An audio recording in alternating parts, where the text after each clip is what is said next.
Welcome to S6 news. నేను సుధా. బులెటిన్ల ముందుగా headlines.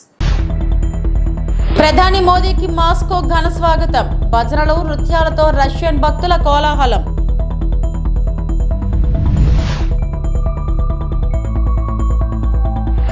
ముఖ్యమంత్రి భేటీలో అంశాల రహస్యం ఎందుకు?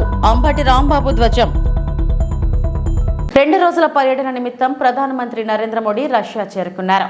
మాస్కోలో దిగిన మోదీకి రష్యా ఉప ప్రధాని డెనిస్ స్వాగతం పలికారు. గార్డ్ ఆఫ్ ఆనర్తో మోదీకి రష్యన్ సైన్యం వెల్కమ్ చెప్పింది. ఈ సందర్భంగా రష్యన్ కళాకారులు దాండియా గర్భా నృత్యంతో భారత ప్రధానిని స్వాగతించారు. మోదీ బస చేస్తున్న హోటల్ వెలుపల రష్యన్ భక్తులు భజనలు పాడి నృత్యాలు చేశారు. మోదీ పుతిన్ కరచాలనం చేసుకుంటున్న ఫ్లెక్సీలను ఏర్పాటు చేశారు. రష్యా అధ్యక్షుడు పుతిన్ ఆహ్వానం మేరకు మాస్కో వెళ్లిన మోదీ 2 రోజుల పాటు పర్యటించనున్నారు. प्राइम मिनिस्टर मोदी का एक इम्पोर्टेंट सबसेट रह सकता है, कैसे कल्चरल टाइप को यहाँ पर और बढ़ावा दिया जा सके। इस बात को हम जानते हैं कि प्राइम मिनिस्टर मोदी और प्रेसिडेंट पुतिन के बीच में एक बहुत ही बेहतरीन केमिस्ट्री है। 16 बार वो मिल चुके हैं पिछले 10 साल के अंदर। और 2001 के अंदर जब प्राइम मिनिस्टर मोदी गुजरात के चीफ मिनिस्टर हुआ करते थे और तब जब पहला एनुअल जो इंडिया रशिया समिट हुआ था उस समय पर भी प्राइम मिनिस्टर मोदी जब वो गुजरात के सीधे तब वो मौजूद रहे थे। तो तब से लेकर के 2001 से लेकर के 2024 तक की यात्रा हम कह सकते हैं प्राइम मिनिस्टर की काफी इम्पोर्टेंट रही है। और कैसे दोनों देशों के जो लोग हैं वो कनेक्ट हुए हैं, बेहतर कनेक्ट हुए हैं। और गजब की केमिस्ट्री प्राइम मिनिस्टर मोदी और पुतिन के बीच में भी हमें देखी है पिछले 1 सालों के अंदर। तो जाहिर सी बात है ये जो विजिट है काफी इंपॉर्टेंट साबित होगी बायलैटरल रिलेशनशिप को और नई ऊंचाइयों तक ले जाने के अंदर, और जो पीपल टू पीपल कनेक्ट और कल्चरल टाइप को एनहांस करने की दिशा के अंदर ये विजिट काफी इंपॉर्टेंट रोल प्ले कर सकती है। और यहाँ पर आप कह सकते हैं कि इससे तो मिनी इंडिया पूरा यहाँ आपको दिखा रहे हैं। और इस वक्त की ये बड़ी खबर है, प्रधानमंत्री नरेंद्र मोदी और रूस के राष्ट्रपति व्लादिमीर पुतिन, ऐतिहासिक संबंध हैं भारत और रूस के। और ये ऐतिहासिक ये दृश्य हम दिखा रहे हैं। दोनों नेता वहाँ पर जब वो टहल रहे थे, दोनों नेता वहाँ पर, दोनों नेता आपस में वहाँ पर काफ़ी महत्वपूर्ण बातचीत भी वहाँ पर कर रहे थे। ये दृश्य हम आपको दिखा रहे हैं। और वैश्विक और द्विपक्षीय परिदृश्यों को अगर देखा जाए तो काफ़ी महत्वपूर्ण बातचीत ये माना जा सकता है कि वहाँ पर दोनों नेताओं के बीच में हुई है। हम आपको ये दृश्य दिखा रहे हैं मॉस्को के। प्रधानमंत्री आज शाम को पहुँचे थे मॉस्को। वहाँ पर प्रधानमंत्री मोदी का भव्य स्वागत किया गया। और उसके बाद प्रधानमंत्री मोदी और रूस के राष्ट्रपति व्लादिमीर पुतिन के बीच में मुलाकात हुई। और उसी मुलाकात के ठीक बाद के ये दृश्य हैं जहाँ पर प्रधानमंत्री मोदी और रूस के राष्ट्रपति पुतिन वहाँ पर टहलते हुए बातचीत करते हुए दिखाई दिए। और ये माना जा सकता है कि दोनों नेताओं के बीच में काफ़ी ये महत्वपूर्ण वहाँ पर बातचीत हुई है।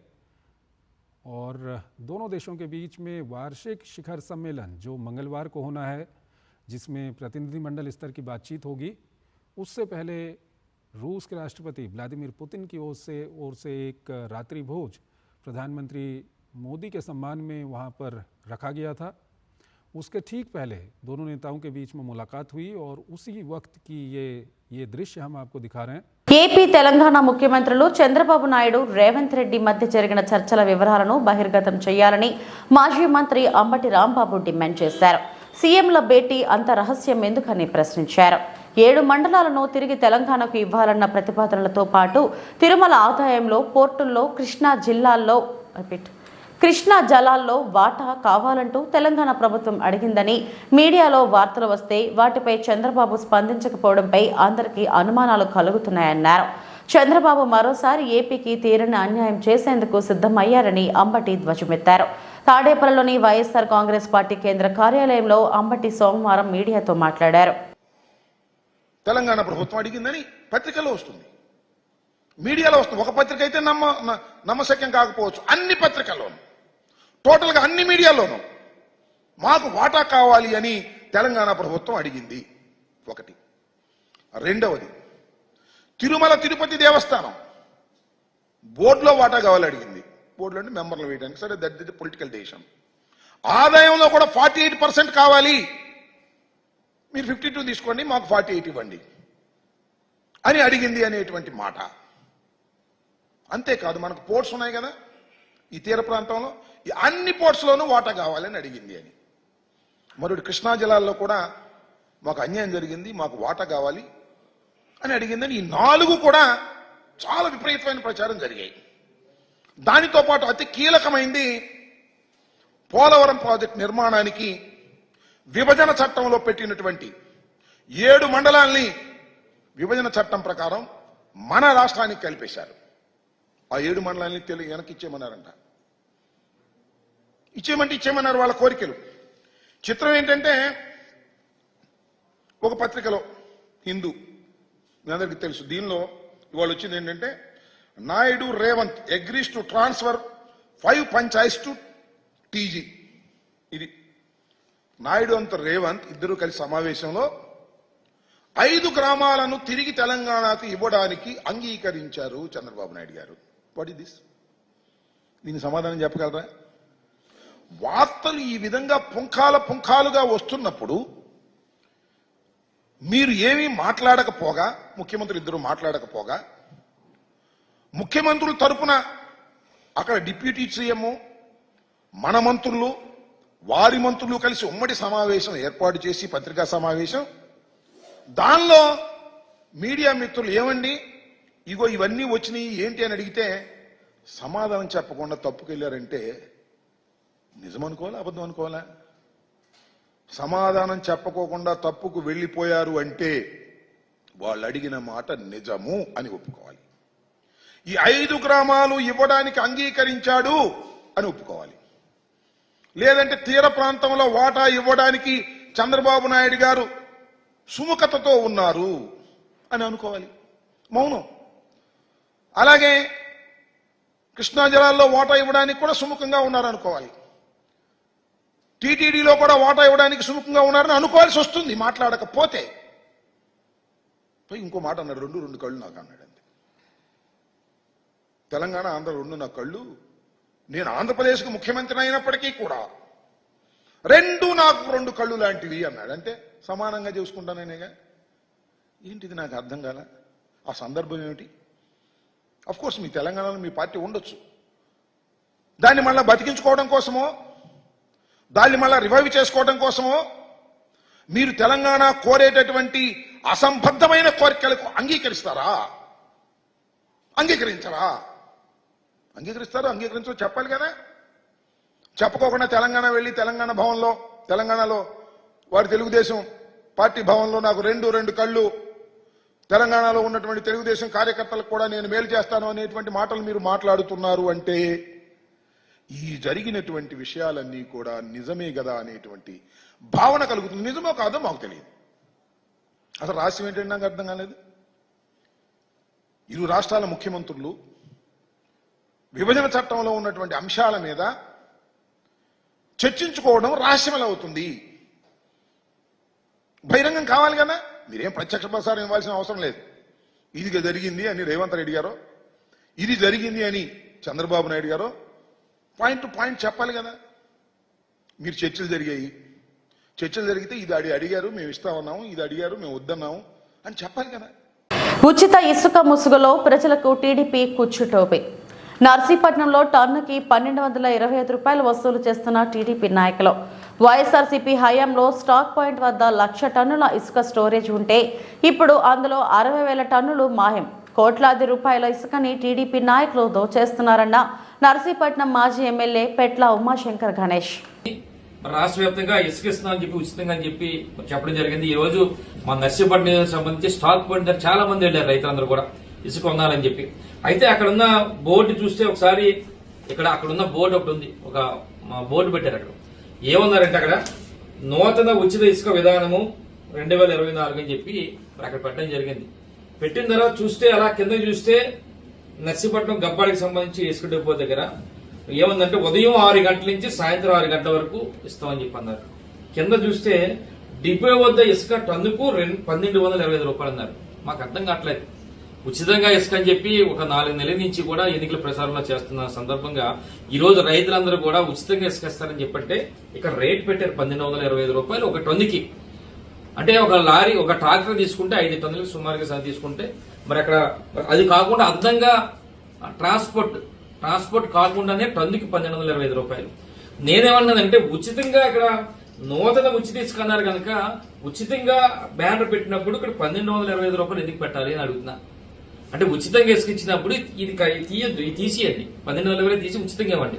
లేదు 1225 రూపాయలు మీరు టన్నుకి కలెక్ట్ చేస్తే ఇక్కడ నూతన ఉచిత ఇసుక విధానం అనేది పక్కన పెట్టేసి ఓన్లీ నూతన ఇసుక విధానం ఉచితం అనేది తీసేయని చెప్పి అంటున్నాను. అంటే ఉచితం అని చెప్పి టన్నుకి 1225 రూపాయలు ఇవ్వడం మరి తీసుకోవడం చాలా దుర్మార్గం అని చెప్పి అంటున్నాను. ఈ రోజు ఉదయం నుంచి కూడా రైతులు వెళ్ళి మరి అక్కడ మరి ఎవరు లేక ఎవరు ఇవ్వకపోవడం వల్ల ఈ రేట్లు అయి ఉండడం వల్ల వెనక చాలా మంది తిరిగి వచ్చారు. నేను దీనికి సంబంధించి ఇప్పటికే నేను అక్కడ స్టాక్ ఎంత ఉందో కూడా నేను వివరాలకి మరి మొన్ననే ఒక 3 రోజుల కిందట ఏడీ మైన్స్ వరకు కూడా పెట్టాను. ఆ స్టాక్ అక్కడ ఎంత ఇసుక ఉంది ఏంటనేది మనం పెట్టడం జరిగింది. ఎందుకంటే అక్కడ కేవలం టేబుల్ తో కొలిసి ఇసుకని 40,000 టన్నులు ఉందని చెప్తున్నారు. కానీ మాకున్న సమాచారం ప్రకారం మన జనవరి నెల నుంచి ఈ నెల ఇప్పటి వరకు కూడా 4-5 నెలల్లో సుమారుగా 1,00,000 టన్నుల వరకు కూడా ఇసుక అక్కడ ఉందన్నది మాకు సమాచారం. సుమారుగా 1,00,000 టన్నుల్లో ఈ 4 నెలల్లో ఒక 10,000-20,000 టన్నులు ఒక హౌసింగ్ సంబంధించి కానీ మళ్ళీ వేరే పర్పస్ కొనాలని చెప్పి వెళ్ళి ఉంటారు తప్ప అది కూడా రికార్డులు ఇమ్మంటున్నాం మేము. ఎవరైతే ఎంతైతే వచ్చిందో 1,00,000 టన్నులు ఉంది వాళ్ళ దగ్గర సమాచారం. అది ఏడీ మంచి దగ్గర ఉందా లేదా రెవెన్యూ డిపార్ట్మెంట్ దగ్గర ఉందా మాకు తెలియదు. కానీ ఏ రోజుకి ఆ రోజు ఈ 3 నెలలు 4 నెలల్లో ఎంత వచ్చిందని ఉంది కనుక దయచేసి జిల్లా కలెక్టర్ వారిని కోరుతున్నాను. ఎందుకంటే ఇప్పుడు కేవలం 40,000 టన్నులు ఉందంటున్నారు అక్కడ ఇసుక.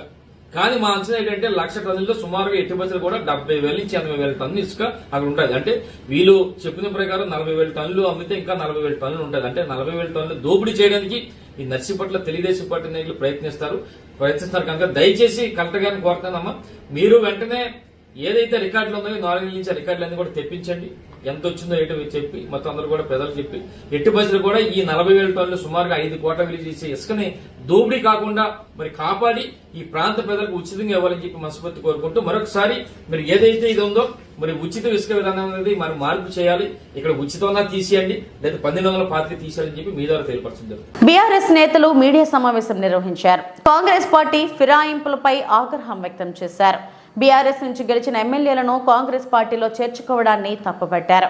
రైతు సమస్యలపై కాంగ్రెస్ పార్టీ చిత్తశుద్ధితో పనిచేయడం లేదని ఆరోపించారు.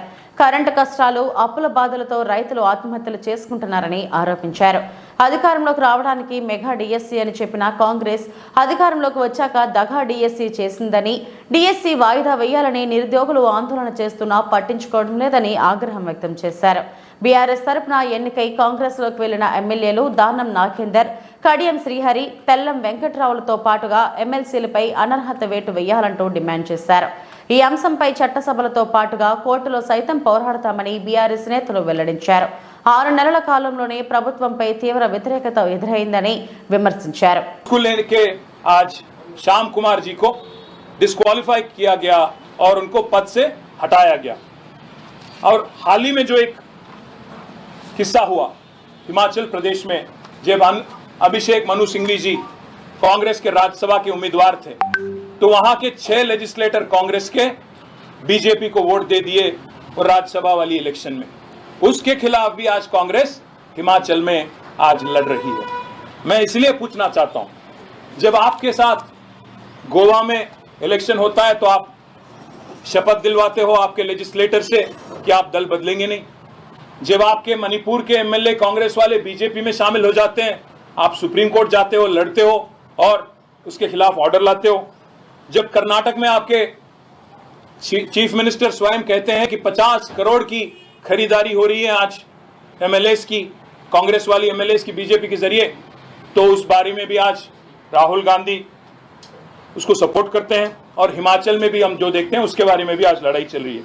और कांग्रेस की एक मैनिफेस्टो निकली थी अभी हाल ही में जब पार्लियामेंट हुआ तो न्याय पत्र करके उनका मैनिफेस्टो, नेशनल मैनिफेस्टो, जिसकी लॉन्च की गई थी तेलंगाना में इसकी लॉन्च हुई थी, जिसमें राहुल गांधी और उनकी पार्टी ये कहती है न्याय पत्र में कि हम न्याय करेंगे।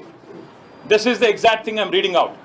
We promise to amend the 10th schedule of the constitution of India and make defections leaving the original party on which the MLA or MP was elected, an automatic disqualification of the membership in the assembly or parliament. न्याय पत्र में घोषणा करते हो आप राहुल जी और खारगे जी कि कोई भी एमएलए और एमपी अगर दल बदले तो आप उसका ऑटोमेटिक डिस्क्वालिफिकेशन करोगे संविधान का अमेंडमेंट करके, 10th शेड्यूल का अमेंडमेंट करके। मैं आज इसीलिए पूछना चाहता हूं, आज कांग्रेस के जो चीफ मिनिस्टर हैं तेलंगाना के रेवंत रेड्डी और यहाँ के जो लीडर ऑफ ऑपोजिशन है राहुल गांधी जी, हम देखते हैं टीवी में और पेपरों में कि बार बार राहुल जी संविधान को फ्लॉन्ट करते हैं, संविधान को दिखाते हैं, ऐसे एक्टिंग करते हैं जैसे कि वो संविधान के रक्षक है, संविधान के प्रतीक है। और संविधान को अगर कोई इज्जत करते हैं तो राहुल जी करते हैं और कोई नहीं करते हैं। కష్టతరమైన విద్యాశాఖను సవాలుగా తీసుకొని నా నెంబర్ ఎలా సంపాదించాడో తెలియదు. తమ్ముడు వాట్సాప్ మెసేజ్ పెట్టాడు. వెంటనే రంగంలోకి దిగి వికలాంగ విద్యార్థులను ఆదుకున్నాను. మీ తల్లిదండ్రుల ముఖంలో ఆనందం చూస్తే నా జన్మ ధన్యమవుతుందని నారా లోకేష్ పేర్కొన్నారు. కానీ ఈరోజు మీరు కష్టపడి బాగా చదివి మీ వెనకాలన్న తల్లిదండ్రులు గర్వంగా నవ్వుతో సాధించారు. అందుకే మిమ్మల్ని అందరినీ ఈరోజు ఛాంపియన్స్ అని పిలుస్తున్నా.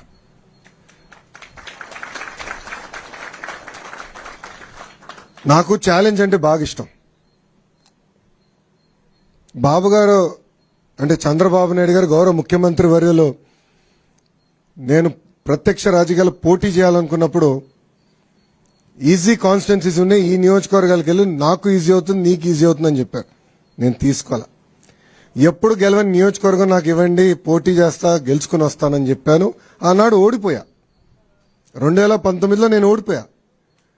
5,300 పైచిలకు ఓట్లతో ఓడిపోయా.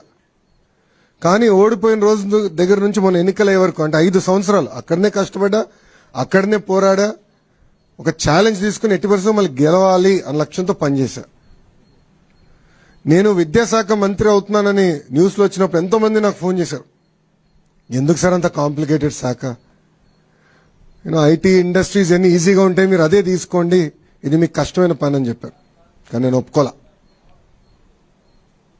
ప్రజల జీవితంలో ఒక మార్పు తీసుకురావాలి, కష్టపడాలి. అధికారులతో ముగిసిన హోంమంత్రి వంగలపూడి అనిత సమీక్ష సమావేశం. ఈ సమావేశంలో చంద్రబాబు నాయుడు పర్యటన గురించి చర్చించడం జరిగింది. ఎస్ రాయవరం మండలం, దార్లపూడి, యలమంచిలి మండల, రేకుపాలెం, కసింకోట మండలం, తాళ్లపాలెం ఈ 3 ప్రాంతాల్లో ఎక్కడా చంద్రబాబు నాయుడు సమావేశం ఏర్పాటు చేయడంపై చర్చ. దార్లపూడి బయలుదేరిన మంత్రి అనిత మరియు కలెక్టర్.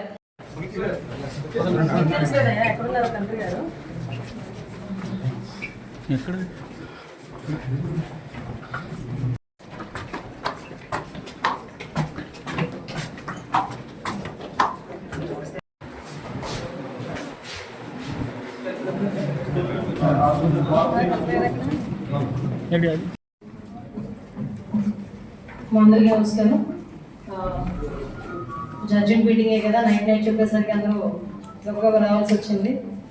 బట్ సీఎం గారి ప్రోగ్రామ్ మనకి 11th ఇక్కడ చెప్పారు. సో మన లెఫ్ట్ మెయిన్ కెనాల్ని విజిట్ చేయడం మన అనకాపల్లి జిల్లాలోని మేజర్ ప్రోగ్రామ్ అది. అక్కడ నుంచి అనకాపల్లి నుంచి వైజాగ్ వెళ్ళిపోతారు సార్, భూగాపురం దగ్గరికి వెళ్ళిపోతారు. సో అది సపరేట్ నా డిస్ట్రిక్ట్తో మనం చేసుకోవచ్చు.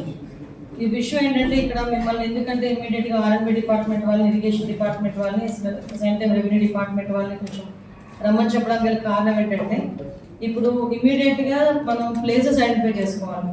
ఇప్పుడు ఎక్కడ మనం ప్లేస్ ఐడెంటిఫై చేసుకుంటే సార్కి మనం అక్కడ విజిట్ చేయడానికి ఒకటి ఏంటంటే 2 types ఆఫ్ ఇష్యూస్.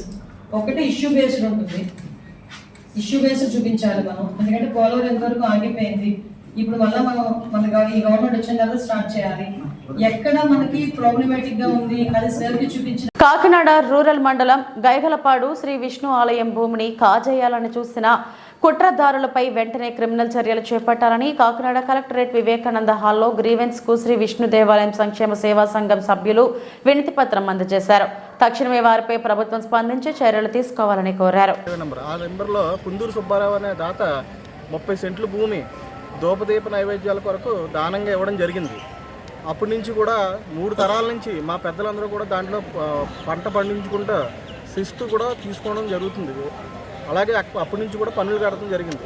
ఈ పంట నష్టం కోసం 2007లో ఈ పాస్బుక్ల కోసం మా కమిటీ వాళ్ళు దరఖాస్తు చేసుకోగా, అప్పుడు పెద్దలు దరఖాస్తు చేసుకోగా, అప్పుడు మండల సర్వేయర్ వచ్చి సర్వే చేసి దాన్ని ధృవీకరించి మీ భూమి ఇదే అని మనకు నిర్ధారించి మండల సర్వేరు పాస్బుక్లు టైటిల్ డీడ్ ఇవన్నీ కూడా ఇవ్వడం జరిగింది. అప్పటి నుంచి కూడా మేము పన్నులు కడుతూనే ఉన్నాం. రెవెన్యూ వారే స్వయంగా ఇది మీ భూమి అని నిర్ధారించి ఆ పొజిషన్ నిర్ధారించి మాకు అప్పగించిన తర్వాత మేము అప్పటి నుంచి కూడా అందరూ ఆధీనంలో ఉంటూ మేము పన్నులు కట్టుకుంటూ స్వాధీనంలో ఉండగా రీసెంట్గా దానికి ఆనుకుని 2 ఎకరాలు ఒక దంగేటి వీరన్న అనే ఒక రైతుది, అతనే మా భూమి పండించేవాడు. కానీ ఆ 2 ఎకరాలనే డెవలప్మెంట్ తీసుకున్నటువంటి సర్బాబు, రఘురాజు అనే 2 వ్యక్తులు ఆ భూమి కూడా మాకు ఈ 30 సెంట్లు కూడా మా దాంట్లో కలుస్తుంది, మాకు ఇవ్వండి అని చెప్పి మా ఊరికి రావడం, దేవాలయంలో కూర్చుని మాట్లాడడం జరిగింది.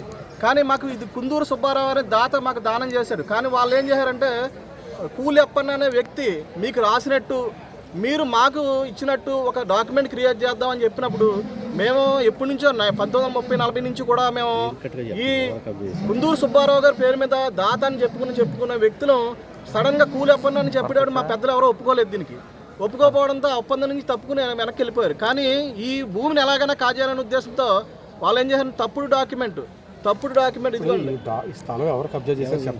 సరబాబు, రఘురాజు అనే వ్యక్తులు వైసీపీ వ్యక్తులు ఈ మాజీ మంత్రి కన్నబాబు గారు సహకారంతో పూర్తి ప్రోద్బలంతో అప్పుడు ఎట్టి పరిస్థితుల్లోనూ మేము వెళ్ళలేని పరిస్థితి. మేము వెళ్తుంటే దౌర్జన్యాన్ని పాల్పడి 100 మందిని తీసుకొచ్చి దౌర్జన్యం ఎన్నోసార్లు దీనికి పత్రికాముఖంగా కూడా తెలియజేయడం జరిగింది. అలాగే అధికారులందరికీ కూడా దీని మీద చర్యలు తీసుకోమని కోరడం జరిగింది.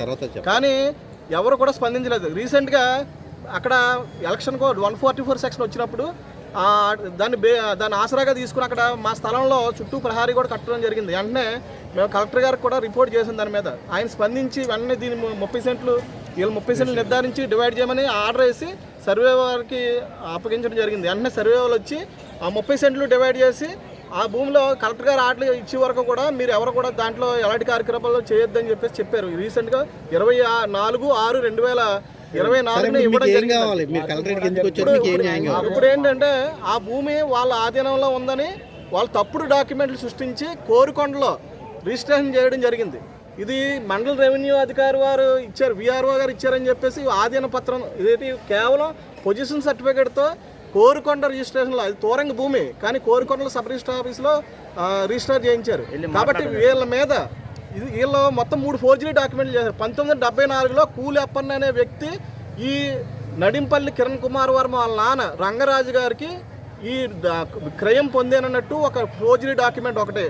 దాని నుంచి ఆ రంగరాజు నుంచి ఈ కిరణ్ కుమార్ వరకు దఖలపడినట్లుగా ఒక వీలునామా సృష్టించి, అంటే వీలునామాలో కోడీసీలు అని ఒక దాన్ని సృష్టించి అదొక నకిలీ ధ్రువపత్రం, ఇదొక ధ్రువపత్రం, నకిలీ ధ్రువపత్రం, ఈ 3 నకిలీ ధ్రువపత్రాలు ఫోర్జరీ చేశారు. వాళ్ళ ముగ్గురు మీద తూర్పుగోదావరి జిల్లా బిక్కవోలు మండలం కొమరిపాలెంలో స్వీట్ షాప్లో అనుమానాస్పదంగా నిప్పు అంటించారు దుండగలు. సంఘటన స్థలాన్ని అనపర్తి శాసనసభ్యులు నల్లమిల్లి రామకృష్ణారెడ్డి సందర్శించారు. ఈ ఘటనతో మాజీ వైస్ ప్రెసిడెంట్ DVR పై దాడికి చేయాలని చేసిన ప్రయత్నాలపై ఆయన వివరాలు అడిగి తెలుసుకున్నారు.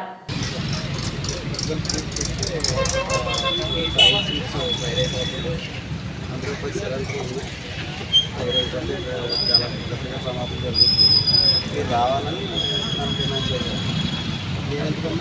బయటికి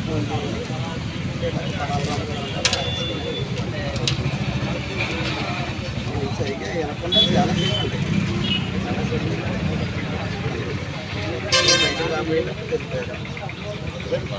వాళ్ళు ఇంటర్వ్యూ అర్థమైపోతుంది. ఏదో టైంగా ఏదో బయటకు రప్పించాలి, ఇబ్బంది పెట్టాలి. ఇప్పుడు వచ్చారండి, బైక్ వేసుకు వచ్చారు. ఎట్టి పరిస్థితుల్లో కూడా గట్టిగా చెప్తున్నారు.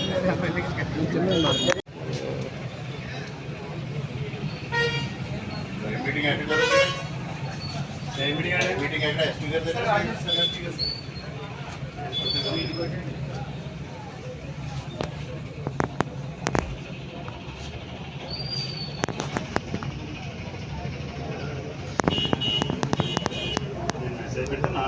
మాట్లాడండి. ఎస్పీ గారు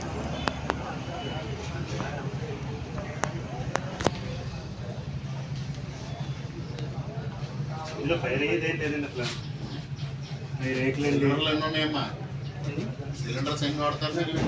2 ఇకని 3 చెప్పారా 10 సిలిండర్ ఆ సిలిండర్ కూడా డాక్టర్ బిఆర్ అంబేద్కర్ కోనసీమ జిల్లా అంబాజీపేట మండలం అంబాజీపేటలో మార్కెట్ యార్డ్ నందు కొబ్బరి కొనుగోలు కేంద్రాన్ని అమలాపురం ఎంపీ గంటి హరీష్ మాథూర్ పి గన్నవరం ఎమ్మెల్యే గిడ్డి సత్యనారాయణ ప్రారంభించారు. నాఫెడ్ కొనుగోలు కేంద్రాన్ని రిబ్బన్ కట్ చేసి పూజా కార్యక్రమాలు చేసి రైతులు తెచ్చిన కొబ్బరిని లాంఛనంగా తూకం వేశారు. గతంలో తన తండ్రి అయిన దివంగత పార్లమెంట్ స్పీకర్ జీవీఎంసీ బాలయోగి చొరవతో ఏర్పడిన ఈ మార్కెట్ యార్డ్ నందు కొబ్బరి కొనుగోలు కేంద్రాన్ని ప్రారంభించడం ఆనందంగా ఉందని ఎంపీ గంటి హరీష్ అన్నారు. వీళ్ళందరూ డిపార్ట్మెంట్ ఏర్పాటు చేసిన ఈ డ్రై కాపర్ ఏర్పాటుకి కూడా వాళ్ళకి కూడా ప్రత్యేక ధన్యవాదాలు తెలుపుకున్నా. ఎందుకంటే ఈరోజు దీని ప్రైస్ అదనంగా బయట మార్కెట్లోని 9,000 ఉంటే ఈరోజు వీళ్ళు ఇక్కడ ఒక క్వింటల్కి సుమారు 12,000 ఇవ్వడం జరుగుతుంది. అంటే రైతులకి అదనంగా 3,000 ఎక్కువగా ఇచ్చే ఏర్పాటు కూడా చేయడం జరిగింది. దానికి కూడా ప్రత్యేక ధన్యవాదాలు తెలియజేసుకున్నా. ఇలాంటివి ఎందుకంటే మీరు అందరికీ తెలుసు, ఆనాడు కోకోనట్ అనేది ఈ ప్రాంతంలో బిఆర్ అంబేద్కర్ కోనసీమ జిల్లాలోని ఎంత మేజర్ క్రాప్ అనేది మీ అందరికీ తెలుసు. ఈ రోజున వీళ్ళు దానికి రైతులు కానీ సరైన ధరలు రాలేక చాలా ఇబ్బంది పడుతున్నారు కోకోనట్ ఫార్మర్స్ వాళ్ళందరికీ. అలాంటప్పుడు ఆనాడు మా నాన్నగారు జిఎంసీ బాలయోగి గారు ఇలా నాఫెడ్ కేంద్రాన్ని ఏర్పాటు చేసి ఖచ్చితంగా ఇక్కడ సరైన గిట్టుబాటు ధర ఉండాలి, అలాగే రైతుల్ని ఆదుకునేలాగా మనం ఏర్పాటు చేయాలని చెప్పి ఆనాడు ఆయన ఇలాంటి ఏర్పాటు చేయడం జరిగింది. అప్పటి నుంచి అలాగే ముందుకు వెళ్తూ అలాగే రైతులను ఆదుకుంటూ వీళ్ళు ఇక్కడ కేంద్రాలు ఏర్పాటు చేశారు.